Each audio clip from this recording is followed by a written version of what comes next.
There we go. So if you guys want to let your parents know, we're live on channel 23. So wave, wave, wave. All right, all right. And then we're also live on YouTube and Facebook. You guys have Facebook?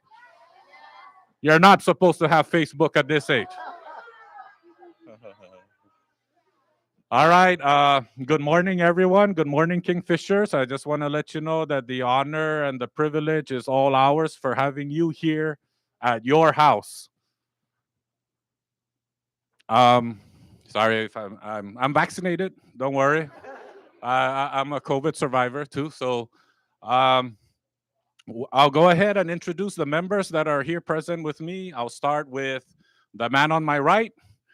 He is the representative in your precinct. Do you know what precinct you guys are in?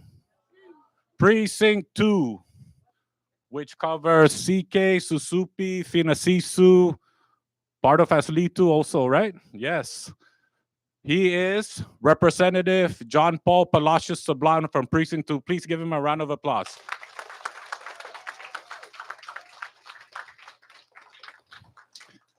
So you all have two representatives in your precinct. Do you know who the other representative is? Representative Christina Sablan. She'll be joining us shortly. Is that my understanding? But yes, she is also a representative from Precinct 2. And then also just making his way into the chamber is our good colleague and also representative from the district precinct 1, Representative Joseph Flores.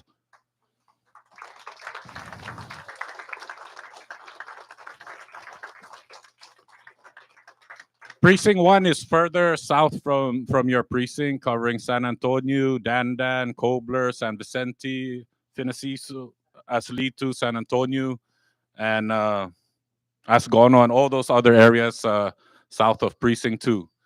And to my left, the man that coordinated to this field trip, he is also a representative of Precinct 1, the same with Representative Flores, Mr. Edwin Probst.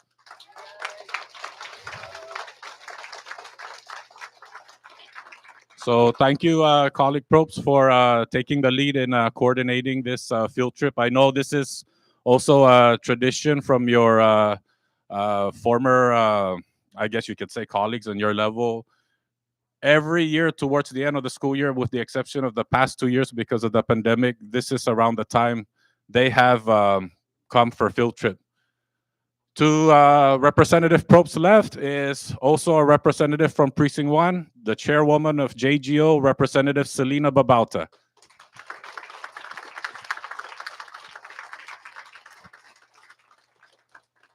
And to her left is from Precinct 5, Representative Richard Lizama.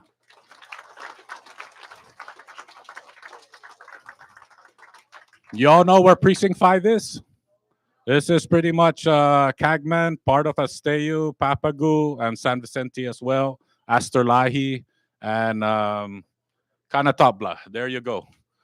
And also, we'll go back to my right with my colleague from Precinct 3, Representative Denita Yangtamay.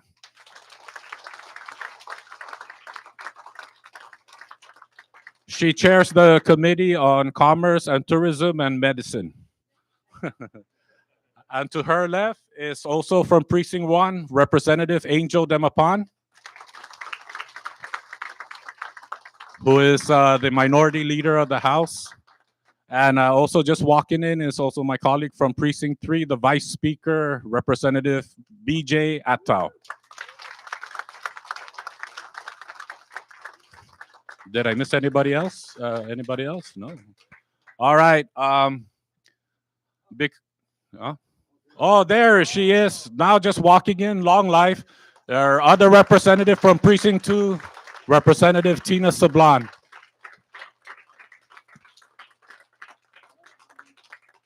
So thank you all for being here. I know the time is limited, so we would like to just give a brief beef. Beef. I haven't really had my breakfast yet, so just a brief talk on what we do here in the House. Do you guys have an idea of how the legislature operates or the three branches of government? No. Is this a social studies class, teachers? All right. Okay. So as you know, there are three branches of government. There's the executive branch, the legislative branch, and the judicial branch. So just to break it down, the head of the executive branch is the governor. And then here in the legislature, we have two presiding officers, the Senate president, which is Mr. Jude Hofschneider, and myself, the speaker, Edmund S. Villagomez. Here in the legislature is where we make the laws. On to the executive branch is where the governor, should he approve of the law, he signs it into law, and it is under his branch that the laws are executed. The judicial branch, they interpret the law. When there's no clarity as to what the law means, we bring it to court. You guys have heard of lawsuits. You guys have heard it when people say, I'm going to sue you. Yeah, they don't come to the legislature, they go to the court. So even amongst the three branch of government, we still go to the court to get clarification. Do you know how many members we have in the House? Okay. Three. Oh, there are three branches. Yes. Anybody else? How many members in the House? Yes, ma'am. 20. Yes. Good job. So there are 20 members in the House. From Precinct 1, we have 6 representatives. From Precinct 2, we have 2 representatives. From Precinct 3, we have 6. Precinct 4, we have 2. Precinct 5, we have 2. Precinct 6, we have 1. And Precinct 7, we have 1. So if you add that all up, that equals 2. Okay, just checking. Yes. So, members, would you like to add to this? We would like to open up the floor to questions, and we would like to go from there. Oh, okay. Thank you. Before we move forward, I also like to recognize our Senate colleague, Senator Edith De Leon Guerrero.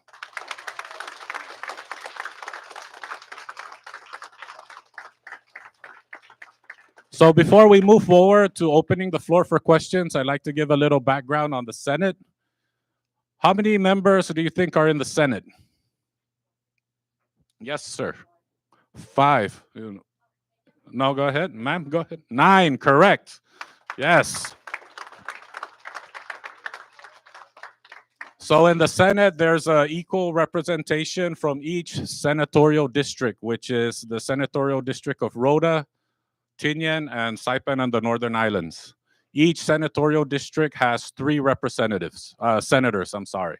So there are 9. Just like in the U.S. Congress, the number of representatives in the House is based on the size of the state, the population, and then in the Senate, it's an equal representation of 2 seats, if I'm not mistaken, per state, right? Yeah. All right. So the difference between the House and the Senate has the authority to confirm appointees from the governor, just like board members and especially their cabinet members, which are the heads of the departments, like DPW. You've heard of DPW, right? Department of Public Works, yes. Department of Cultural, what's that? Department of Community and Cultural Affairs, yes. How about DPS? You guys heard of DPS, the Department of Public Safety? Yes. So whenever the governor has a nominee for a cabinet member, they go through the process in the Senate, and they officially occupy their position when the Senate confirms their appointment. On the House side, our main power is we can introduce, when bills deal with appropriations and money and revenue, it has to start from the House. We are known as the purse of the government. So basically, we're like the parents. You come and you ask and you say, we need money for this and that. If all goes well, we appropriate it. And then we also make sure that what you ask for in terms of the money, we make sure that the money goes to what you asked for and that, it does not go to waste. Okay, so those are the two differences, main differences between the House and the Senate. Members, would you like to chime in or add? All right. Okay. Thank you. All right. Okay. Thank you. All right. So we would like to open up the floors for questions. Anybody want to go first? Okay, ma'am. Here you go. When you guys want to ask your question, just press the mic. There's a button here. Just press it once.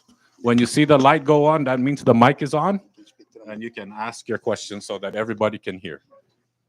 You said that you were the purse and you're responsible for the money. If something happens to the money, are you the one going to be at fault? That's a very good question. You know, a responsible leader will take blame no matter what.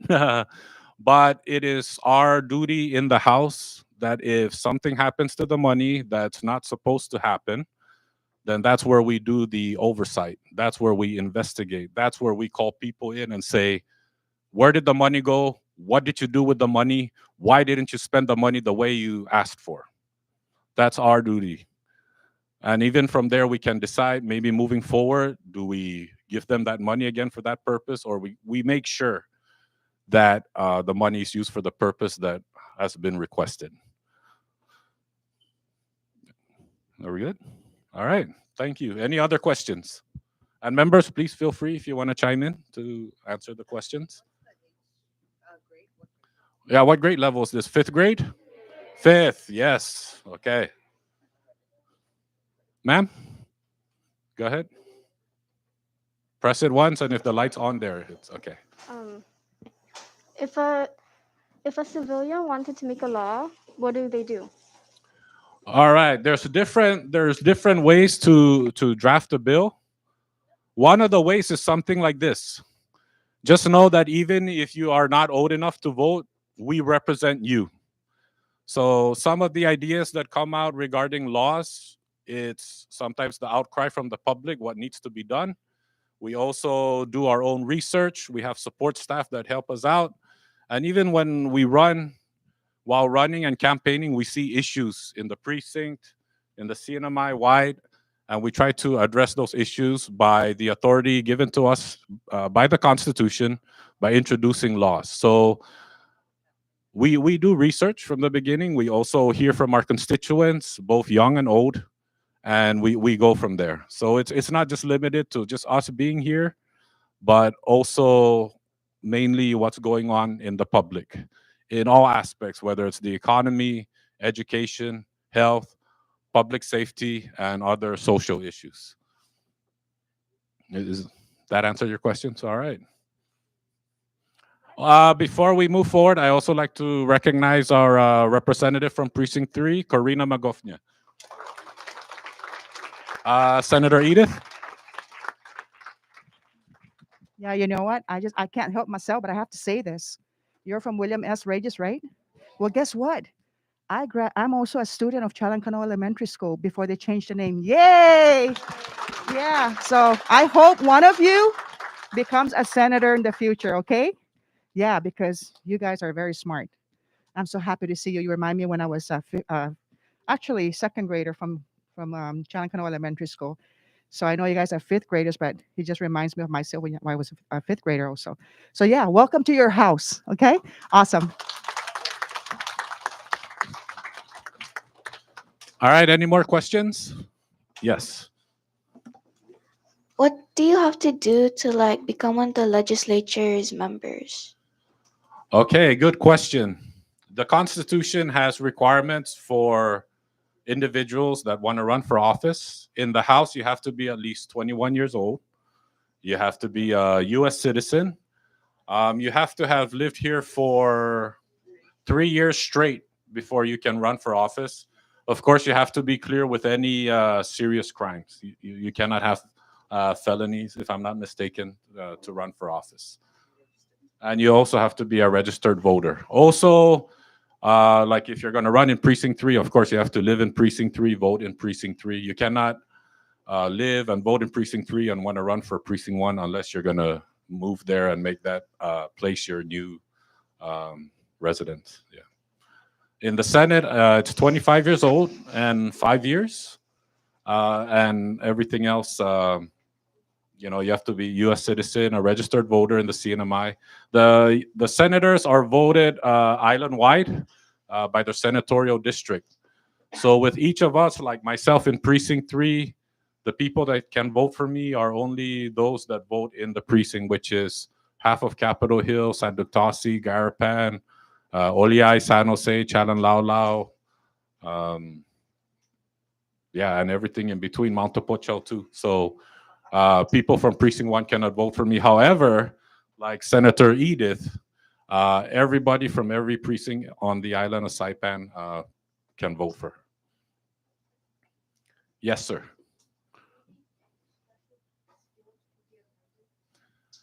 Not really, but it really does help to have skills. It really helps to have education to run for office. It'll really help you. But I think the most important part is, and I tell this to candidates who want to run, that you really have to have the passion to serve the people. That's number one. To help the public, to help the students, to help the elderly, and everybody in between, to help better the lives of the people here in the cinema. I think that's number one. Everything else um, helps too. And education. You have candidates that have background in health, and they want to run for office to improve the healthcare here in the CNMI. You have folks that have a background in law enforcement, just like our colleague Joe Flores, and they want to improve the laws in terms of law enforcement here in the CNMI. We have folks that are into improving the government in terms of reporting to the people, being open, transparent, and accountable, and people run for those purposes to bring that issue up and to also implement that in our government. So the first thing for me is to really have the love and the passion to really want to do this. Then everything else, plan it as you decide to run for office. Skills do help. Skills do help. The education helps. The experience really helps. So even though you have the passion, it's also good to build your background prior to running for office. So stay in school because it's cool. Thank you. Yes, sir. You have a question? Anyone in the back? Raise your hand up really high, sir. Oh, where? In the blue shirt? Yes.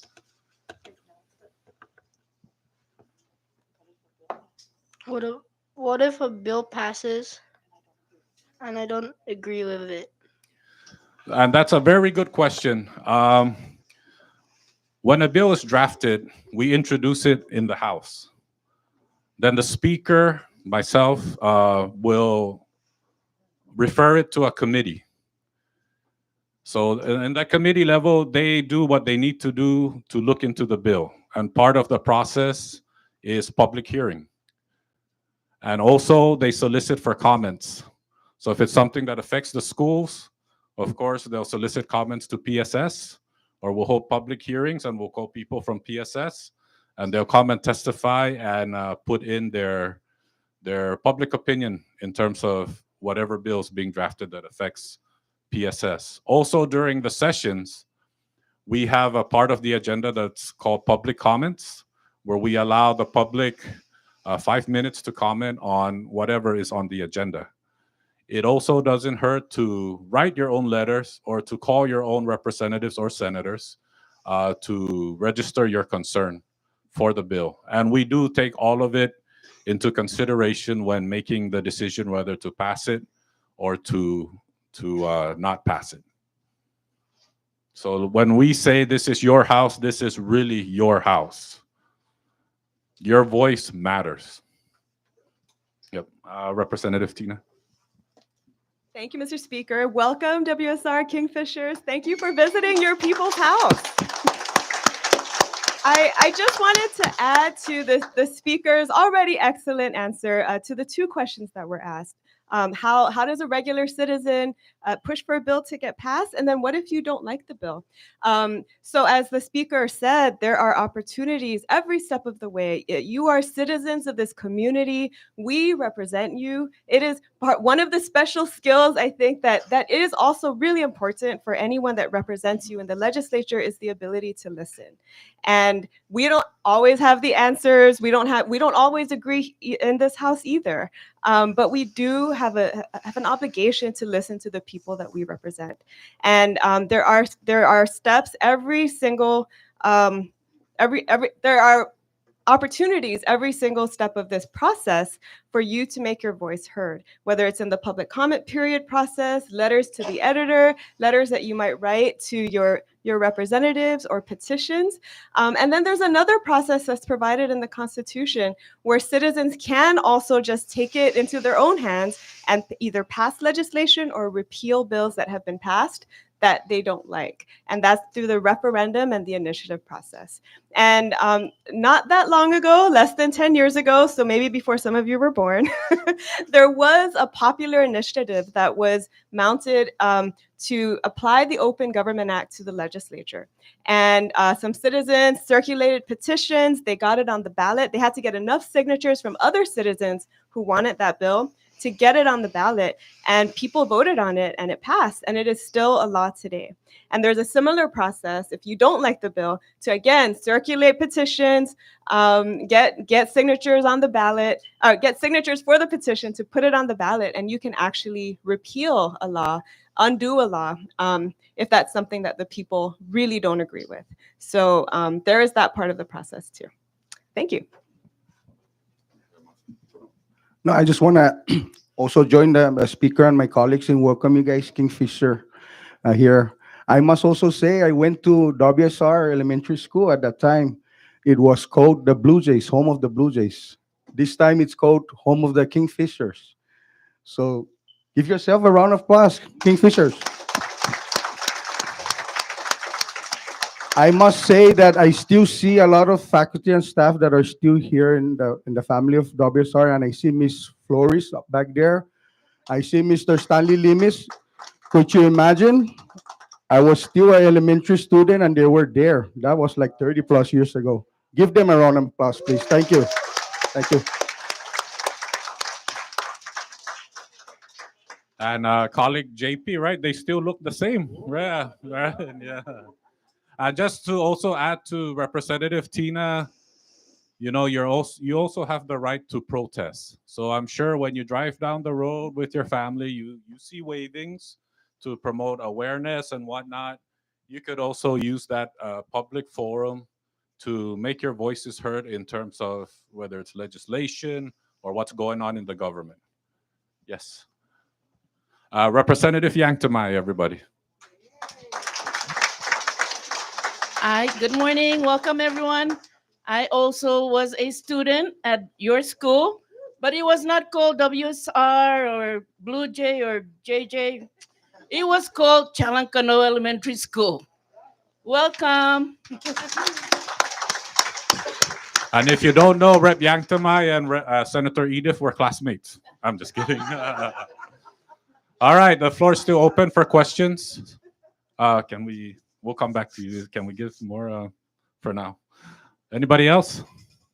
We do this too in the house, you know. There are some members that always want to hog the mic. Rep Tina, I'm just kidding. But we try to give the opportunity to everybody. So we'll come back to you. How about you, Mr. Speaker? Do you have questions? Okay, what's your question, sir? What does it take to be in this branch? What does it take to be in this branch? Okay, like I mentioned earlier, you gotta run for office. You need to meet the requirements. Like I mentioned, you have to be 21 years old for the House, 25 years old for the Senate. U.S. citizen, registered voter in the CNMI or the precinct that you're going to run for. For the House, you have to live here for like 3 years straight. The Senate, 5 years straight. You have to be clear of any serious criminal charges as well. Good. All right. Any other questions? Vice Speaker? No? Floor Leader? No? Okay, ma'am. Floor is yours. What if they have equal votes? How do you choose between them? Oh, Okay, so right now in our house rules, the speaker gets to vote twice. I know they make it sound exciting, but that pressure, some people say I'm tall, but man, that pressure makes me feel like I'm being pushed down. So that's one way. One the rules we have. The speaker gets to vote twice. In the event that even with that, or the speaker refuses to vote twice, it's the bill is pretty much dead. Yeah, it does not move. But that doesn't kill the bill from being reintroduced again, maybe amended to make it better, where there won't be a tie in the future. Yes, sir. Oh yes, as a matter of fact, that you brought that question. The first session we had after our inaugural session, I had to vote twice, multiple times, to get a bill passed and some amendments passed. So that has happened, and that was early last year. Yeah, so that's one way we get bills passed, if or killed, if it's a tie. Some rules, depending on the leadership of the House or even the Senate, they don't allow for tiebreakers. But there are times where we have some serious issues in the CNMI that we need to tackle through the authority given to us by the Constitution, and a tiebreaker is necessary. Good question. Anybody else? Yes, ma'am. Are you guys the ones who give money to the PSS? Yes, we do. Yes, we do. Actually, wasn't there a budget hearing with PSS already? Yeah. So 2 weeks ago there was a hearing with. But we're in the budget process now. It's budget season. Every October is a new fiscal year. So right now we're in the process of meeting with the different agencies to see what they need and see how we can help them, and also, like you mentioned, what happens to the money. We also in those meetings follow up with, yeah, what happened with the money, and what are you using the money for? Is it students first? Because it should be students first, right? Yeah.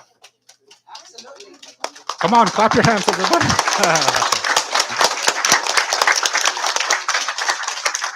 And just like Representative Tina mentioned, in terms of how you can get your voices heard, we have the legislative initiative. What was it? 1825? Uh, is it 18? Yeah. So that referendum, that initiative, made sure that we raised the minimum of what we give to PSS from 15% to 25% of the budget, so that we can make sure that the public school systems get at least a higher minimum than what they're used to getting. Historically, the legislature has always given above the 25%, but with that initiative, it's required now that we cannot go below that 25%. Representative Karina. Thank you, Mr. Speaker, and welcome again, WSR Elementary School. I would like to ask everyone to give a round of applause to all the students who have the courage and the bravery to raise their hands and ask those very important questions. Yes.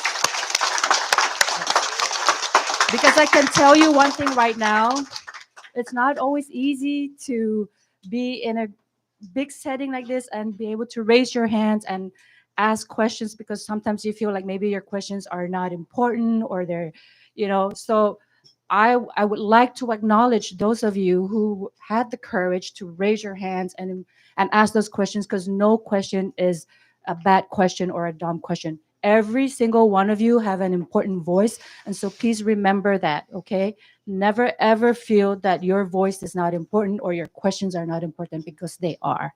Thank you. All right. Any more questions? Teachers too, if you have questions. Oh, ma'am, there you go. Yes.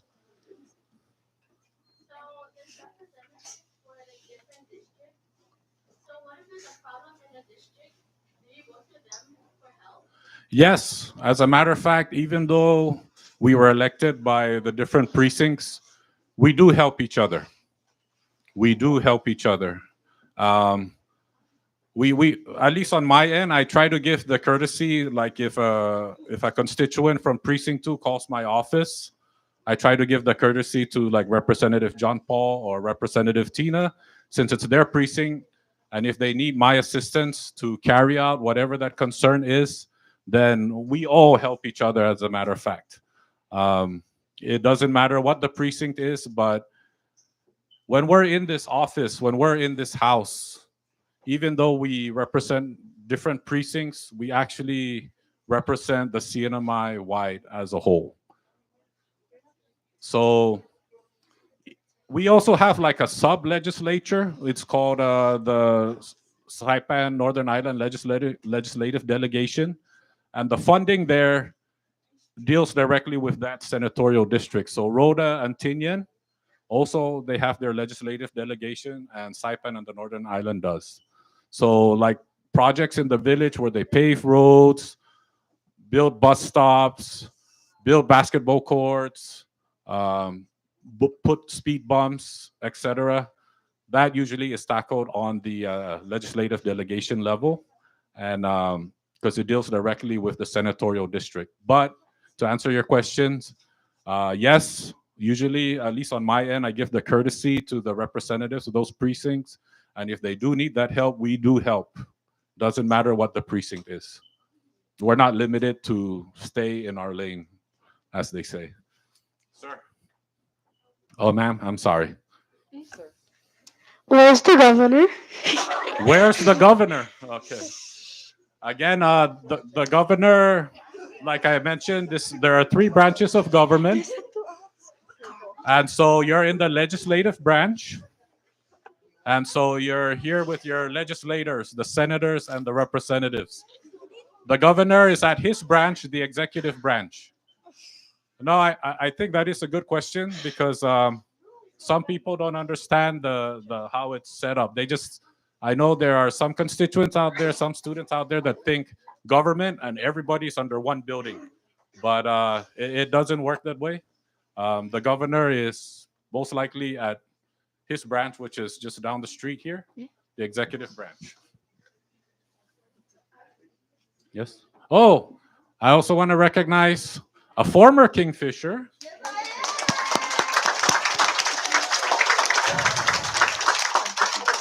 A former Kingfisher who flew from CK all the way to Matwis. Representative Sheila Babauta from Precinct 4. So just like she had the honor of introducing Barack Obama at a worldwide function regarding climate change and our oceans, I have the honor of introducing her. Representative Sheila Babauta. Thank you, Mr. Speaker. Good morning, Kingfishers. I'm so happy you're here. You know, the last time a group of students came, I walked in and they told me that they were from WSR. And so I came in, I said, I'm a Kingfisher. And then all the kids looked at me and they said, we're from San Vicente. And they said, we're Canaries, right? And I said, oh my gosh, well, it's a bird too. I'm a bird too, right? But we're so happy to have you here. When I was a student at WSR, that's where I learned to cha-cha, because we had a group where we went around caroling for Christmas.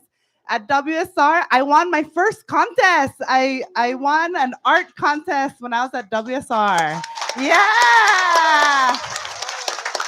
And at WSR, I had my first crush. And I was first grade. What's his name? His name was William Fleming. That was my crush, because he was very smart. He was a smart boy, and we like smart people, right? So, you know, when I moved to GTC, because my family, we used to live in CK. That's where I grew up, and I would walk to school. I walked to WSR with my sisters, And it was so fun. We would walk on the road. We wish there was sidewalks, but we're still working on that, okay? But when we moved to Asma Twist, my family, my dad, they built a house. So we had to move all the way to the other side of the island. And when I went to GTC, the first thing I said was, "Oh, there's no canteen." Because at WSR, we had a huge canteen, and I love being a Kingfisher. Do you all still sing the Kingfisher song? Yes? Can we sing it one time, please? I know it too. You ready? You ready? Okay. Ready? Like, I'm going to go 1, 2, 3, and then we sing, okay? 1, 2, 3. Inside and southern part, in Chalancanoa village, stands proud William S. Reyes, our beloved elementary school. It's our home, our beloved home, home of the Kingfishers. Choo-choo, orange trees stand. That's always a hard question. Keep going, aim high, fly high, Kingfishers. You guys are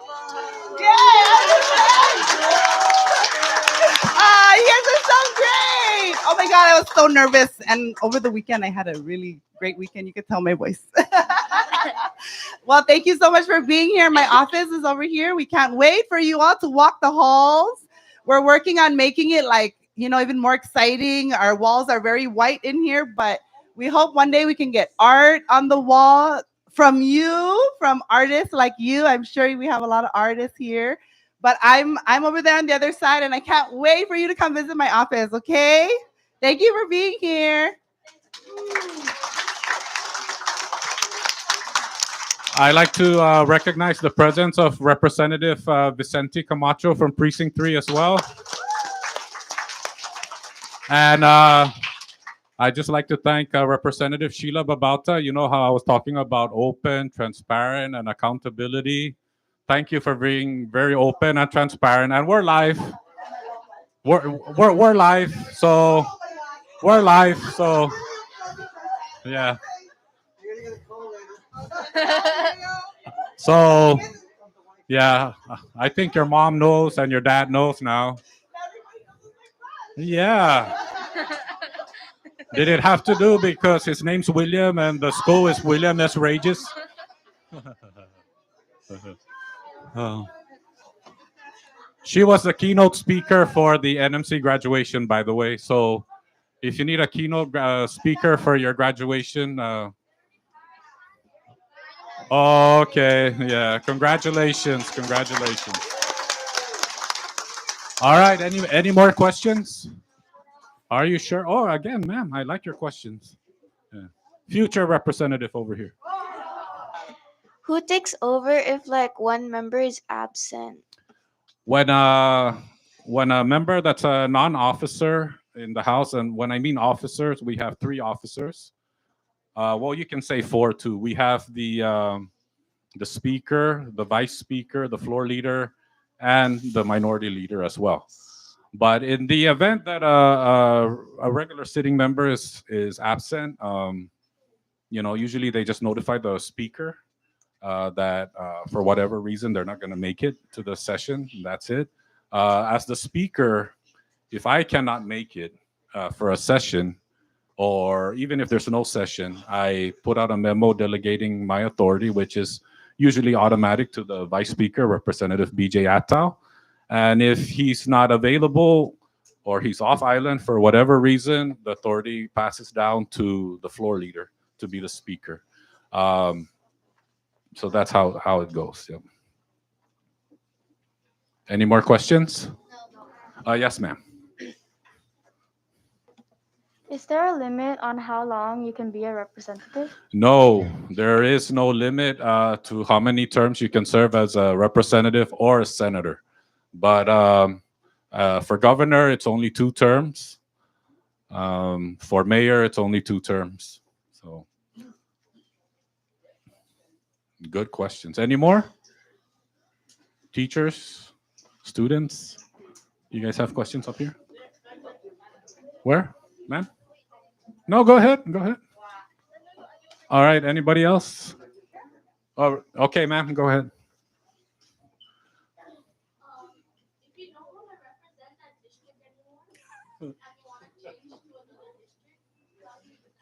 Well, you can't do that while sitting in office when the people, like, say, if Representative John Paul, running for precinct 2, and the people of precinct 2 elect him in, and he cannot just come in here and, like, I don't like this precinct. He has to carry out his duties in that precinct. In the event that he wants to switch precincts, that's something he's going to have to plan out if he wants to run again the following term. And there, like I mentioned, the requirements earlier, because even as representatives, we're just like everybody else.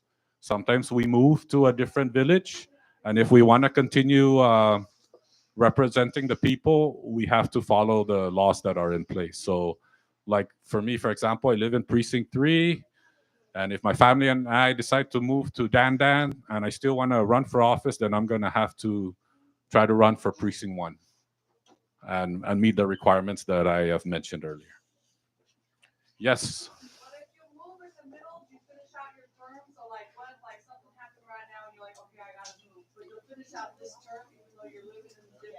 Yeah, you got to finish out this term, and even with that,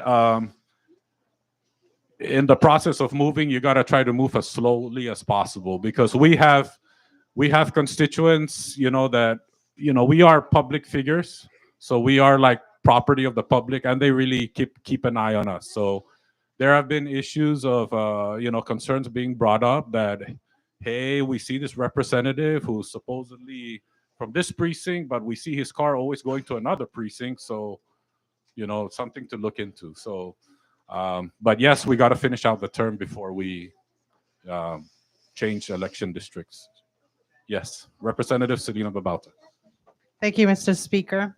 Um, One of the things I wanted to add to what the speaker mentioned earlier about the qualifications or anything about the legislature, here in the House of Representatives, your representatives serve for only 2 years. In the Senate, like Senator Edith here, she serves for 4 years. So it's a staggered. So you don't have the same people serving at the same time almost. The other thing I wanted to ask all of you, Kingfishers, is how many of you want to become a member of the legislature? Whoa.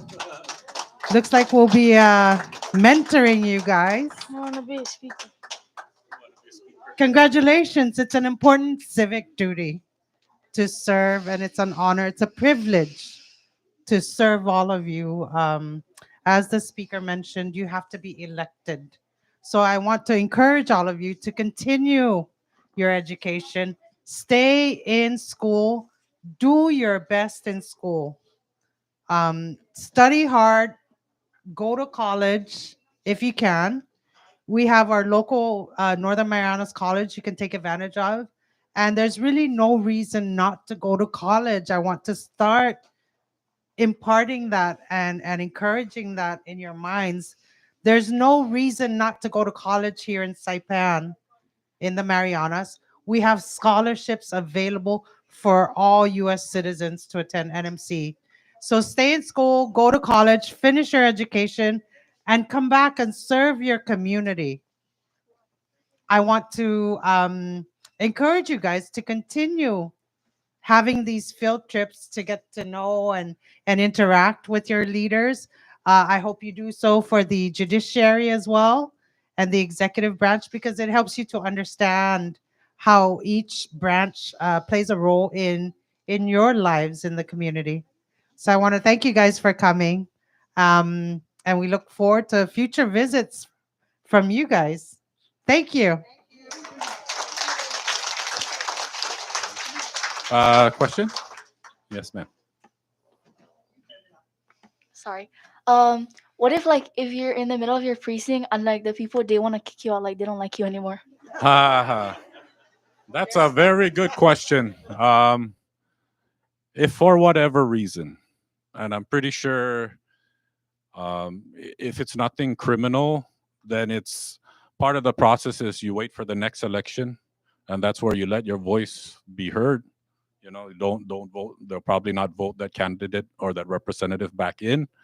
Uh, should it be there's alleged criminal stuff going on, then we have a ethics committee, and if my memory serves me correct, I think we can remove a member. Council, I know you're back there.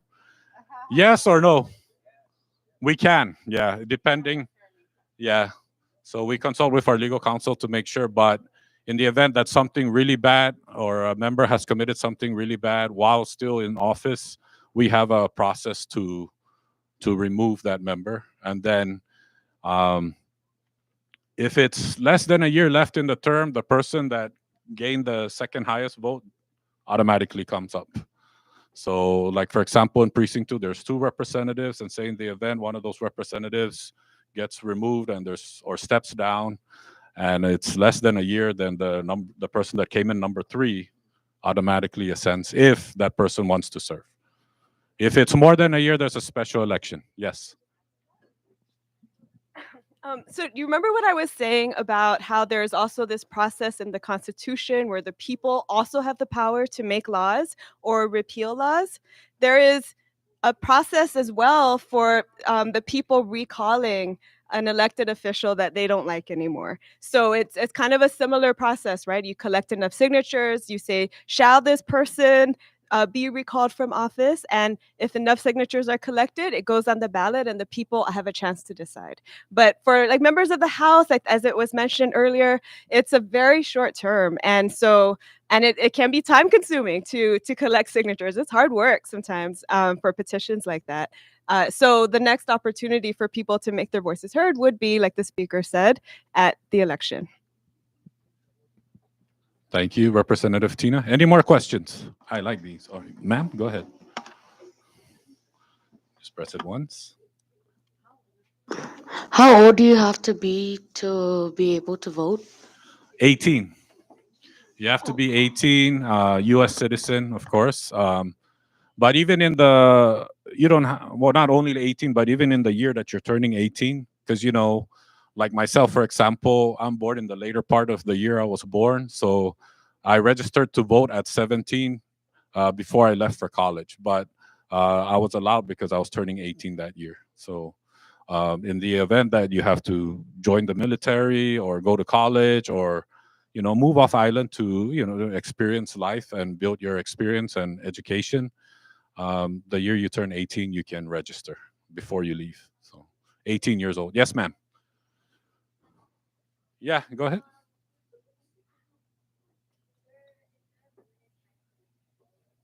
A limited time to vote on bills? Not so much, but in our rules, when I refer bills to the committee, there's a 60-day time limit um, to get those bills out of committee, whether it's to pass or to not pass. But we're also flexible on that. So really, there is no limit to when to act on bills. Usually, you want to try to act on them by the end of the term because we have this part of our process towards the end of the 2-year term where we call sign and die. Is that right?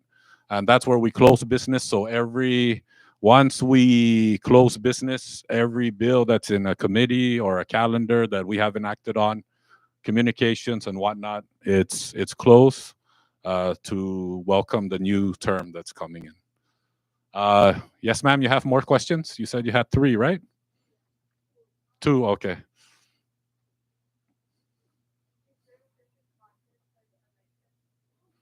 Yes, actually, there is a process, and the Commonwealth Election Commission usually puts out the stuff that's required. So months leading up to the election, we have to get like Representative Tina mentioned.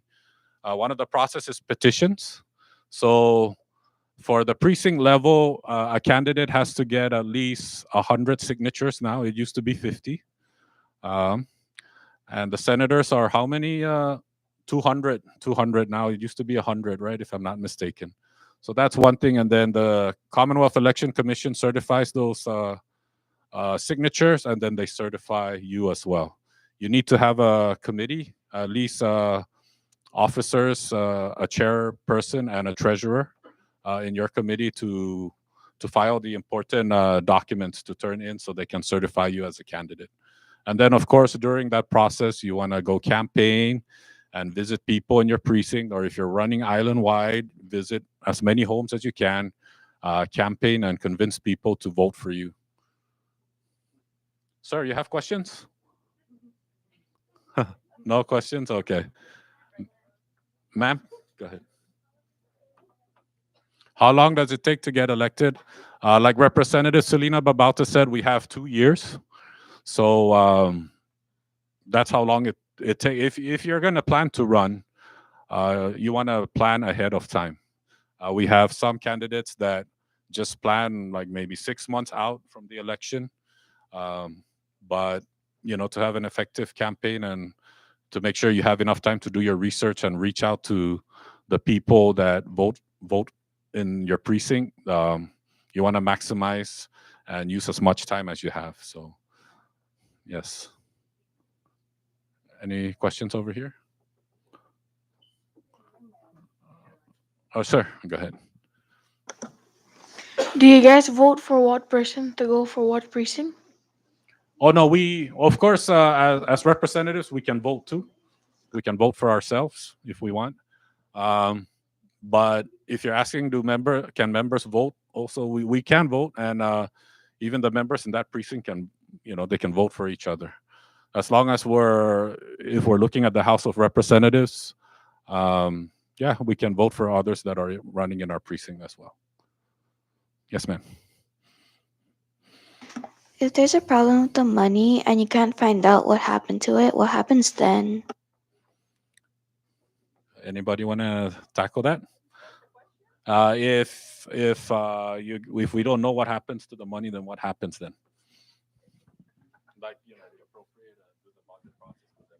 Well, we do have the Office of the Public Auditor that they do audit the government every end of year. They call it a single audit.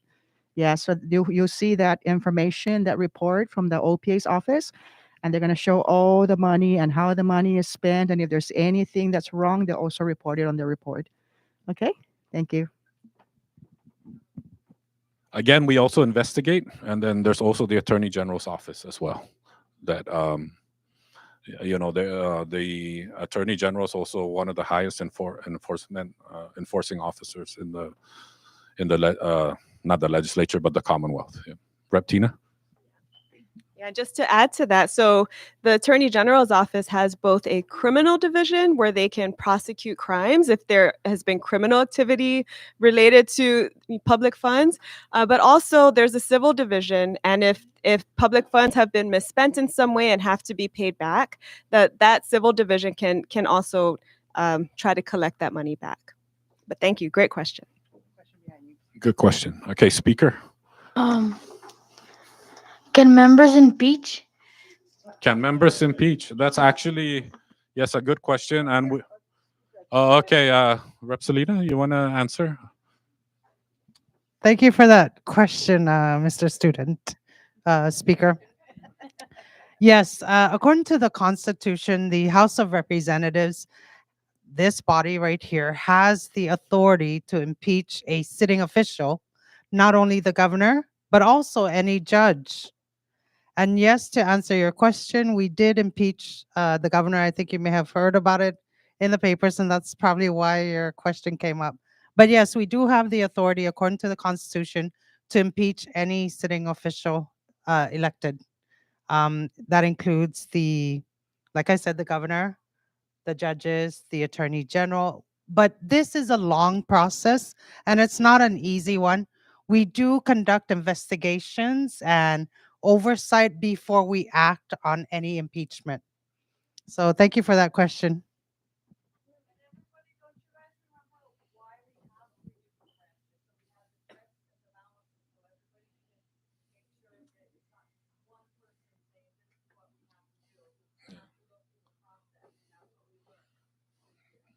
Yep, that's why she's right. Thank you for that question, Mr. Student Speaker. Yes, ma'am. if in order to do anything in your branch, do you have to be a U.S. citizen? Yes, actually, yes. You have to be in terms of running for this job or for the governor or the senator. Yes, yeah, that's one of the requirements.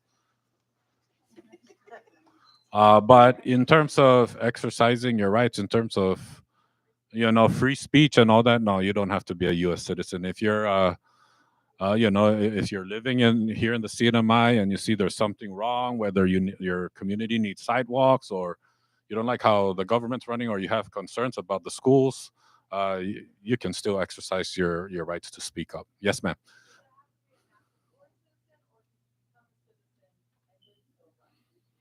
Yeah. Right. Both. Yeah, you can be both. Yes. Yeah. But then again, also remember the whole. You have to be living here for a certain number of years consecutively. We've had candidates that have moved back and wanted to serve, but unfortunately they didn't meet the that were born and raised here, but they moved to the states to live their lives there, and then when they moved back, unfortunately they didn't meet the residency requirement, and they had to be disqualified while running for office. Yes. What what if the impeachment doesn't go through? Then it doesn't go through. As Representative Selena Babauta mentioned, there's a process to the impeachment. The House starts it, and yes, the impeachment went through in the House, and then the conviction happens up in the Senate, and if it doesn't happen, then the governor or whoever the official is stays in office or stays in the position that they're in, um, and life goes on until the election. Yes, ma'am. If like a member backs down but also wants to, but then like later on they want to go back again, can they do it, or do they only have like one chance to? Well, if you're talking about a member wanting to resign from office or needing to step down from office for whatever reason, if they step down during their term, they cannot just go right back in. They're going to have to run for office again. Yep. Yes, did I see somebody here raise their hand? Yes, ma'am.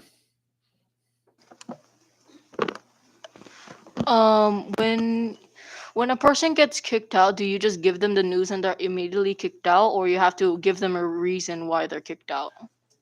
Yes, we have to give a reason. That's important. That's why, like Rep. Selena Babalta said, we in the event that we have to go do an impeachment or remove a government official, we need to do the research. We need to build the case. We cannot just be like, we don't like you, get out. No, because we need to keep in mind that that individual was elected by the people. So, um, and I may be the Speaker of the House, but I'm really not the real boss.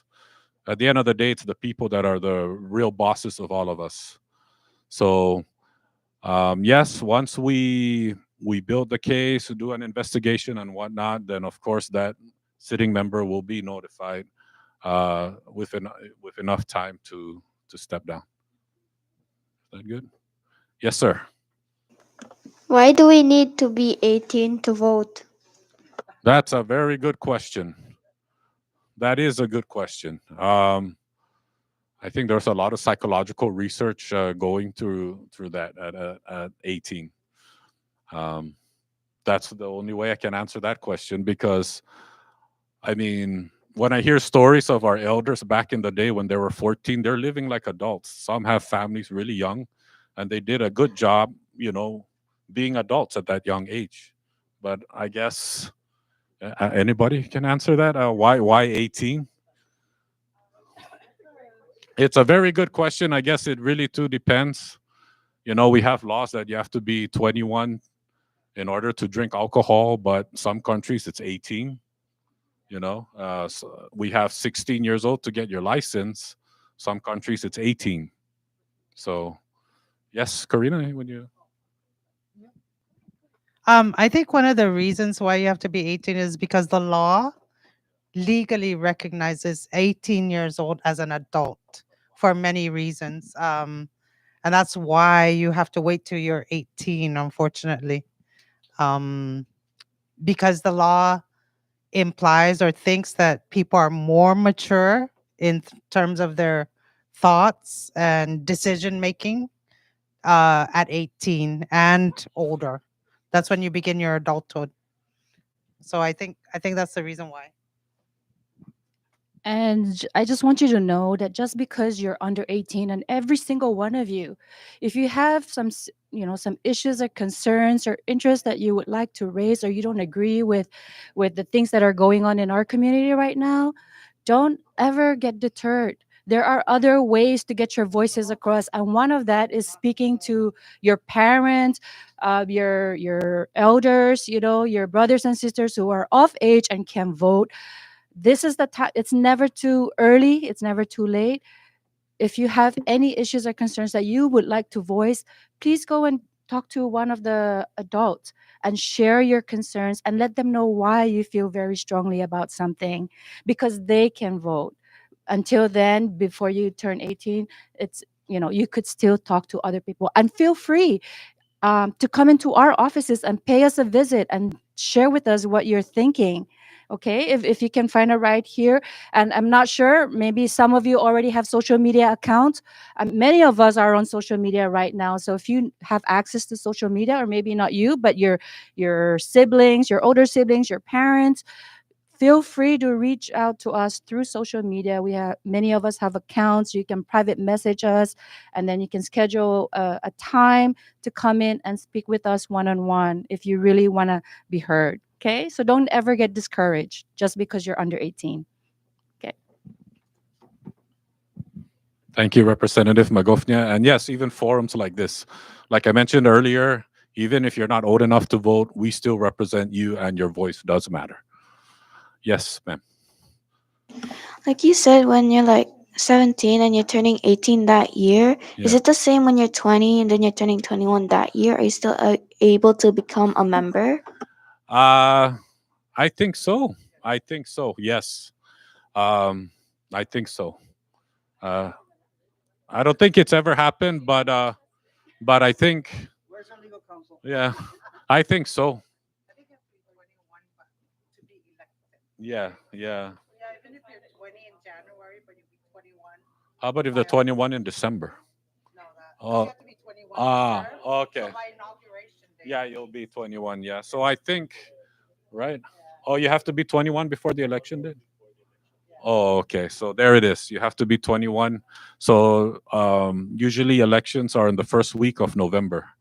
So if you're 21 by election day or before that, they'll certify you and you can run. But if you're after that, when you turn 21, like say December, again, you gotta wait till the next term.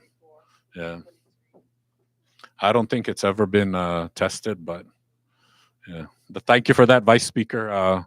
Yes, sir.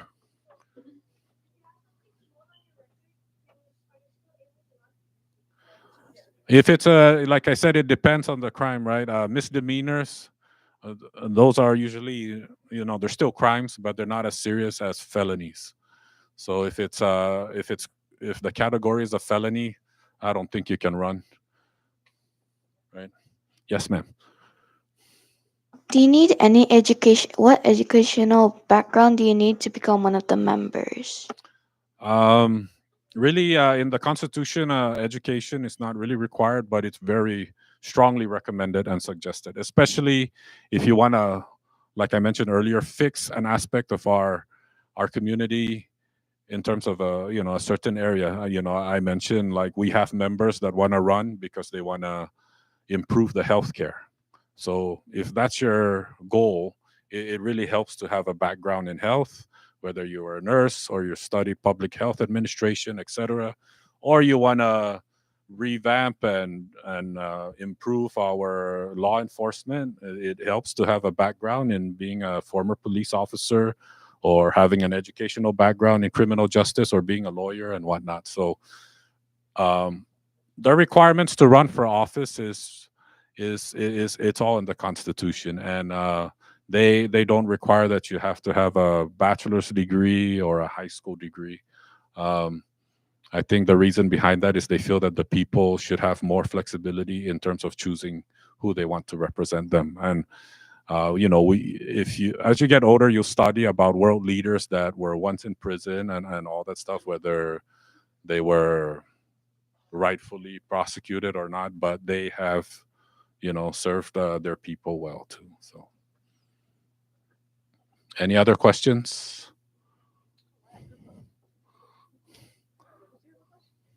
We'll open it up for 5 more minutes, and then you guys can go ahead and do your tour after this. So 5 more minutes, and if not, we can wrap it up right now. And are we good, Mr. Speaker? Are we good? Vice Speaker, floor leader, we're good. All right. All right. Thank you very much. Give yourselves a round of applause. Uh-huh.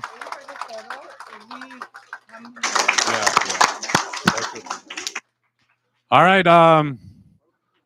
So we'll do a group photo before you do your tour. So we'll have everybody set up over here, and we'll have the camera person. Yeah, everybody stay. We'll have the members stand here in the middle, and we'll have the photographer up here to take down. So yeah, for the photo up. Yes, ma'am. Yeah, so they can. Yeah, yeah. I think.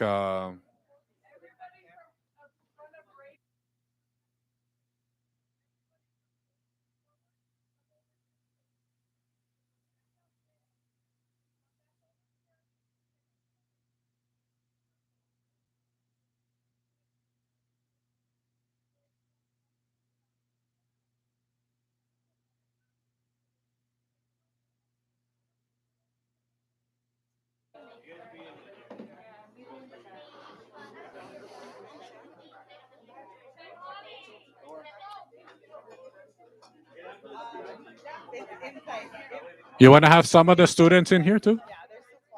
All right, we can have some students come in here in the middle. Yeah, we can have some students come here in the middle and sit. So like up to here, and you guys can sit if you want. Don't worry, we vacuum the carpets. Students,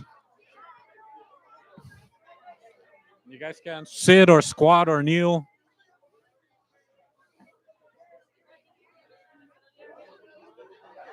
Come in, come in, come in.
All right, thank you, students. Thank you, staff, teachers of WSR.